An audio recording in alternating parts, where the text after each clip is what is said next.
Buccaneers at Bills. Thursday night football. Buffalo after the head-scratching loss to New England. Can they figure out what went wrong? Can they get all the lice out on a short week? Also, San Francisco with Brock Purdy looking like he'll be out Sunday. Can they survive? Hey, Darnold. And the day after game one in the NBA, it's overreaction Thursday, so everything on the flops. Broken ankles, dunks, players-only meetings, canceled plane tickets. You're going to want to hear that story. And that very large-sized debut. Let's go around the horn. Move it, football. How much?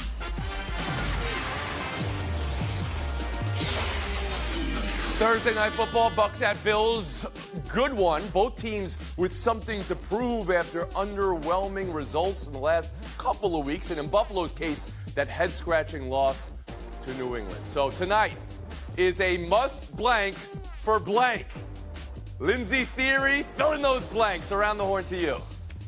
Tonight is a must-win for the Bills. The Bucks were a fun story post-Tom Brady getting a few wins, but the Bills have real expectations this season, expectations to go to an AFC championship, and they have been playing down to the level of their competition for the last 3 weeks, and that must change. They've been averaging 19.7 points per game over the last 3 games after averaging 34.8 through their 3-1 start. Josh Allen had a shoulder issue. He says it is fine. They need him to play better. He has had a dip in his QBR over the last 2 games. They need him to help elevate everyone around him. No excuses. It's not on the O-line. It's not on the receivers. Josh Allen must elevate his game and the Bills. Must win, says Theory, for the Bills. Bill Barnwell, you're a Bill. Tonight is a must blank for blank. This is a must ball out for the Bills offense. Lindsay's absolutely correct. The offense has been struggling the last 3 games. They have to change the way they play on offense because now Dawson Knox, one of their 2 starting tight ends, is injured. And they've gone out and more than doubled their tight end usage with 2 more tight ends this year versus what they saw a year ago. They wanted to get bigger and stronger and run the ball more.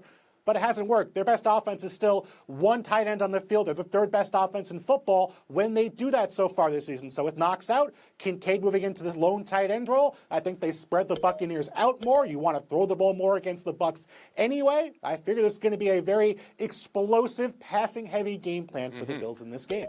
So you said must ball out. That's bigger than must win, right? That means double-digit win. That means David Dennis Jr. What must happen tonight? You can start from Buffalo or Tampa's perspective if you want. This is a must-dominate game for the Bills' defense. There's a lot has been already said about the struggles offensively, but, you know, before those last 3 games, Josh Allen was playing like the best quarterback in the league, and in spite of how bad they've looked the last 3 weeks, he still leads the league in touchdowns. So there, you know, I believe that offense can find their way back to where they are, but that defense is where they've been losing these games. They gave up only 250 yards for the first couple games this season, including against that Miami Dolphins offense, but they've allowed 385 yards or so in the last 3 games against the likes of Tyrod Taylor and Mac Jones. And you saw what Mac Jones did in that 4th quarter with that comeback win. That offense had done enough. This defense needs to get back in shape, especially to overcome those injuries to White, that they have on that side of the ball. So they need to get right defensively to start winning some of these All games. right, so that's a must win, a must dominate and ball out, a must dominate and ball out on defense. And now for musty, we go to Tim Kalishaw. Yeah, this is a must-show-up game for Baker Mayfield. There is another team in this game, and they are also 4-3, and they're in a very, very winnable division, despite whatever deficiencies the Bucs have. I think Buffalo's defense is one that they can throw on. I think Evans and Godwin can have a big game. I think it's time for Chris Godwin to score a touchdown. That's not a fantasy owner's lament. That's just a suggestion. Maybe watch what you're saying there. Coaches are listening when you say that. I think they're beatable. I don't, Baker has a chance here. He's been given a reprieve. This is, his 4th team, his 5th team. He needs to show up and do something tonight. And you've got 0 points right now, Tim. But you want to make a pick for tonight? You like Tampa over Buffalo in Buffalo? Short week. I like Tampa and 8.5 points over Buffalo. I'm not sure about the rest. I think it's going to be a close and game. Lindsay, David, Bill, I'm picking up what you're putting down. You've got Buffalo tonight at home in the short week. We'll move on. Absolutely. to the story of last night. Victor Wembanyama's NBA debut. 15 points, 5 rebounds, 2 assists, 2 steals, 3 threes, 1 block. But it all added up to be slightly under his preseason numbers. There was foul trouble. He had 9 points in the fourth quarter. The final, Mavs 126, Spurs 119. Tim, it's overreaction Thursday all over the NBA. What did you see in Wembanyama's debut? I mean, I think Spurs fans have to be pretty happy with this. You start with the 3 3-pointers. Usually when you have a big man in today's NBA, he's got an inside game and you're working to get him to have an outside shot because you have to have one. He already has that. We need to see the rest. We need to see more, and I'm sure the Spurs will do more with the pick and roll and see the kind of things he can be devastating with. The only disappointment was he blocked Kyrie's first shot of the game, but we thought we're going to see 8 blocks tonight. But he got in foul trouble, and that kept him from having any kind of dominant presence. But he's just a great athlete for a guy who's 7. David, your number one takeaway from Wembanyama's debut? The fact that nobody on either side of the ball, where the teams he's playing against or his own team, really quite know what to do with or about him yet. You talk about that first play with Kyrie. Kyrie looked like the coast was clear, and Wemby basically jumped over from the three-point line and blocked that shot. I don't know, if there was a stat for this, but he's going to lead the league in pump fakes against because the Mavericks were scared to shoot anytime he was out there. Fouls happen with rookies. He's going to get better with that. I think on the Spurs side, they took him a while to figure out that if you throw the ball really, really high while he's in the paint, he's going to catch it and dunk. He only had 1 paint touch for the first 3 quarters of that game, but he turned around and dominated with that 9-point fourth quarter in the last couple of minutes, and that's the Wemby that I think we're going to see through the rest of the season. Bill Barnwell, number one takeaway from Wembanyama's debut. They're still figuring this out. And to David's point, Wembanyama dominated in the fourth quarter. That was the only time the Spurs really used him at center in this game, which makes sense. You're trying to keep him healthy for the whole season. He's not the thickest guy in the league. You're trying to keep his body fresh for the entire game for 82 games. But he's going to be the best offensive player he can be right now, playing as the 5 in those lineups. So they have to balance when they're going to use him in those roles. And then we saw Grant Williams chase him around all game. He had to deal with a legitimate NBA stopper following him around for an entire game. And it's going to take time for him to develop the space he needs, all those little tricks and you get as the lead scorer on an NBA team to get in the role where you're a dominant player. Did I hear a word there? Like what I saw, but still taking time. Yes, I think you might have to find another word to describe what type of scorer he might want to be. A spectacular. Yeah, that works. Lindsay Theory, a takeaway from the NBA debut. I asked yesterday whether we're going to be a remember where you were moments. Well, LeBron in his first NBA game, his numbers were well into the 20s, filled out the stat sheet. This wasn't exactly that, Lindsay. I remember I was on my couch last night watching this thing, and that guy is 7'4", and gosh, he is smooth. But that is actually not what impressed me most. What impressed me most was just his composure late in the game, his mental stamina to go through foul trouble on the night of your rookie debut, to be 19 years old and then go in the fourth quarter, score 9 of your 15 points, and really prove that you have the capability of putting an organization on your shoulders and living up to expectations. To me, it was really his composure and mental stamina that stood out. Tim Dallas, I'll give you a last word after the horn. I do remember Dirk Nowitzki's first game. He scored 2 points on free throws at Seattle. It doesn't always start with a bang for players. Anybody know Tim Duncan's first game for San Antonio after he was the number 1 pick? How many points? 15. Exactly what we saw from Wembanyama. Same. Duncan had 10 rebounds, and Wembanyama might be playing a little bit below that as the season progresses. 5 last night for the number 1 pick. Other than Victor, number 1 thing that stood out from other game ones. I'll give you some nominees. Porzingis, 30 in his Celtics debut. That's about as good a debut as anyone's had when the Celtics were their next team. The win in New York. Indiana Pacers scored 143. Zion returned and dunked. Pelicans looking strong. Chet's debut. Chet Holmgren, the year after he was injured. 11 points, 4 rebounds, 3 assists, and a win. But there was this play where he got his ankles broke by Andre Drummond in the year of our Lord 2023. And another debut, 4 points in the Blazers debut for Dominate. David Dennis Jr., most significant game 1? I'm going to go with the Pelicans. There was so much offseason drama and stuff with Zion that you forgot that this team was the 3rd seed before he got injured. Obviously, the injury concerns are always going to be there, but when him, McCullough, and Ingram played together, they were 7-4 last season, and they pretty much dominated that Grizzlies team. Of course, they didn't have Morant, but it's a reminder that this is a good team, and Zion is one of the best players in the league when they're all on the court together. Bill Barnwell, number 1 takeaway from a game 1. I also go Pelicans, and I think the physical dominance was clear here. They out-rebounded the Grizz by 15 rebounds in this game. That's the way they can continually win when Zion Williamson is healthy. So I know it was not without John Morant, but this was still the 2 seed in the West last year. And the Pelicans played him off the court. That has to matter for something, right? Lindsay Theory, what mattered to you for game 1?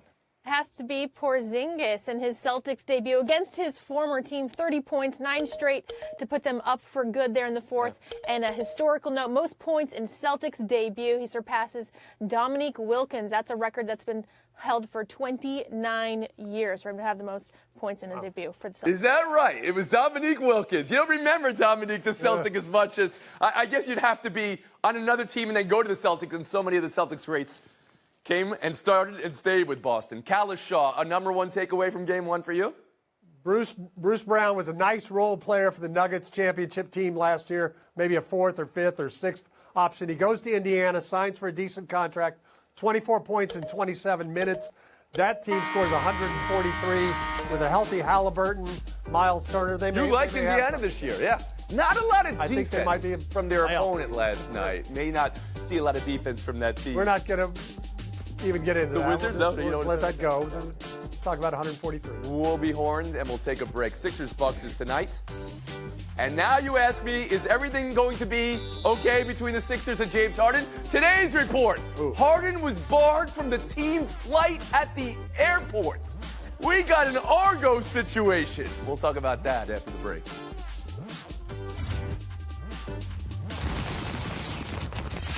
'49ers-Bengals Sunday, and with Brock Purdy in concussion protocol, it's looking like Sam Darnold will start.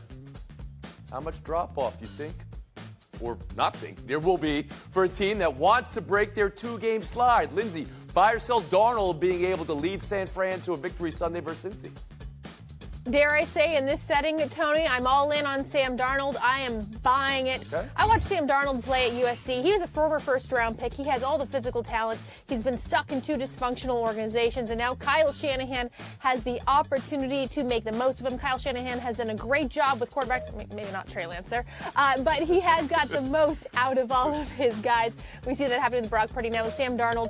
He does have a great offense, albeit without some stars potentially, including Deebo Samuel. He will not be playing, but he does have George Kittle. He does have Christian McCaffrey to lean on, and he is going against a defense that is not great yards after contact, which is what the 49ers Okay, so you don't think there'll be much of a drop-off should this come to be, and you think San Francisco could win this game because they're on a 2-game losing streak. Tim Callishaw, to you.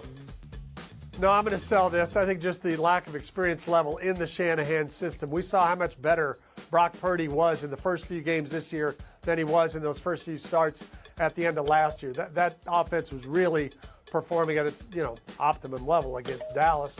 It had slipped since then. It's going to slip some more with Sam Darnold. David Dennis Jr.?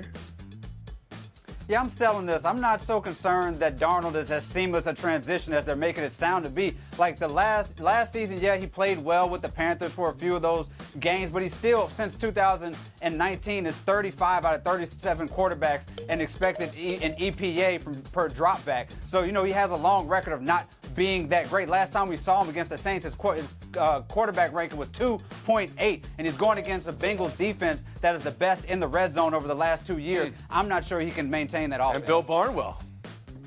I'm selling. Sam Darnold has needed things to be absolutely perfect around him to succeed in years past. You can't let him get behind. Got to have a great offensive line. Got to have great playmakers. Niners have that in theory, but Trent Williams might not play. Best lineman for the Niners, Deebo Samuel, is already out.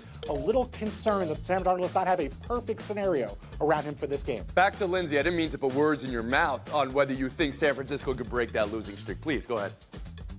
I absolutely think San Francisco can break that losing streak. All right. We'll be definitive about that. That's a definitive answer. That's all I asked for. I thought I spooked you there for a second. The play that Brock Purdy was injured on is not known, but the possibility is it was on this play, a sneak, and maybe even more precisely, San Fran's attempt at a tush push, although the push of the tush looked to be a little bit late there. The amount of oxygen spent on the tush push and whether it should be allowed, whether it's a football play, but also whether it's an increased injury risk, has happened over the last couple of weeks, Bill. So do you believe this injury came from this play choice? I don't think so. We've seen Patrick Mahomes get hurt on a traditional sneak in years past. Injured his knee, Chiefs won't let him run sneaks of any kind, tush push or otherwise, anymore. I think in reality, with Brock Purdy getting injured, you're going to see other teams think about maybe we shouldn't have our starting quarterback behind the center on that tush push. Maybe it should be a fullback or a tight end or maybe a running back. Maybe your backup quarterback can do it. As long as you have someone who can get pushed forward or maybe hand the ball off on a jet sweep, you're going to be just fine. All right, but do you also need somebody who could take the snap, right? That is usually not something tight ends are as keen on in doing. I hear what you're saying, though. All right, let's move on. Sixers-Bucks tonight. The debut of Giannis and Lillard. That's something to look forward to. But now you ask me, how's everything going between the Sixers and James Harden? Well, here's how everything's going. The team flight out to Milwaukee. He showed up to travel with the team at the airport. He was stopped by security, Chris Haynes reports. Harden not permitted to accompany the team. They want him working out in Philadelphia, not on the bench, and not traveling with the team. Tim Callis Show, what do you buy? What do you sell from that? I'm buying what the Sixers are doing. He's been away from the team for 10 days. The last thing they want is him to hop on a plane, jump into a game when he hasn't practiced, pull a hamstring, be out for 2 months, and be sitting there unhappy collecting those paychecks. David Dennis Jr.? I'm selling all of this. This is dysfunction. Where's the communication? James Harden, tell him you're coming. Team, tell James Harden you don't want to be there so you're not stopped at the door like me when I'm trying to sneak a shrimp po' boy into the movie theater. This does not need to be happening. And Bill Bardwell?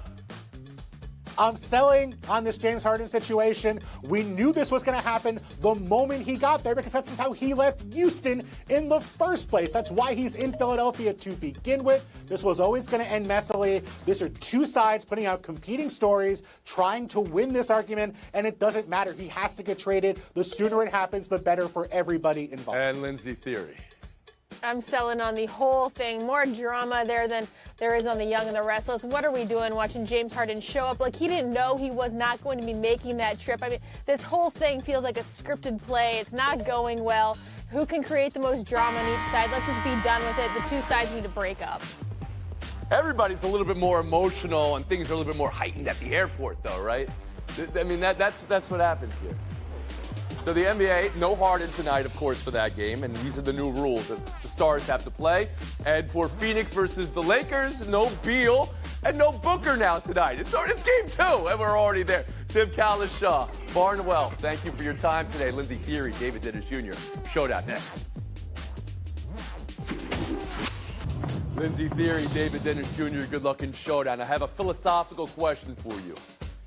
Can you call a players-only meeting after you lose game 1 of the season? The Bulls did it last night after they got worked by OKC. Lindsay, can they do that? Absolutely not. It is one game. You brought back 7 core players from last year's team, and something is so wrong after one game. They have to call a players-only meeting. This is only indicative of deeper issues in Chicago. No, what's worse than this is Billy Donovan's explanation, who said this was not a players-only meeting. It was just a meeting where the players were by themselves, and when he tried to join, they said, Coach, don't join. It's a meeting for just the players, but it wasn't a players-only meeting. That's a 2-point answer for David Dennis. We'll move on. The new flopping technicals in the NBA got 2 last night in the same game, back-to-back. Porzingis for falling on the run back to defense. That was ruled a flop. And Brunson for dropping after the shot. This was ruled a flop and a technical on Brunson. And today, NBA refs posted they got it wrong because there was contact on the foot. Could have been a flagrant going on Tatum the other way. So already 1 for 2. David, do you have more or less faith in this new flopping rule? I have way less faith because the last thing this league needs is more judgment calls from referees to get wrong. And they got this call wrong that cost them 4 points in the fourth quarter with 6 minutes left. Lindsay Theory? Props for the accountability, but come on, you're 500, 102 right, and you're posting about it a day later that you didn't even make the correct judgment call. I'm out on this. Props for accountability in general. There's no accountability here. They just release a tweet and then they move on from it. It's not like, oh, we got it wrong. That's not accountability. Accountability would be doing something to the referees who got it wrong. We'll move on. The NBA going back to East-West All-Star game. No more picking team captains. No more Elam ending. Lindsay, does this make the All-Star game better or worse? Far better. I don't need an instruction manual to try to keep score for the NBA All-Star game. I love David? this. I want the way that they've been doing it. I like the players picking their teams in the studio, and the Elam ending was pretty entertaining for a few of these years. Possible. Everyone forgot, though. What was wrong with the former All-Star game and how it was played out now? We've been years removed. Go ahead, David. Take your FaceTime. Dusty Baker announced his retirement. I want to salute that legend for being a pioneer for African-American managers and coaches across all sports. But Major League Baseball has to do something. Now there is only one African-American manager left in the league. They have to figure out a way to do something about that and make it better. Thank you, Dave. Johnny B. Baker, one as a player, one as a manager. Amazing. And also part of his legacy, a small part. The inventor of the high five. You guys know this? He hit a home run. High five, Glenn Burke, his teammate. We request the highest of fives, Dusty. What a great career.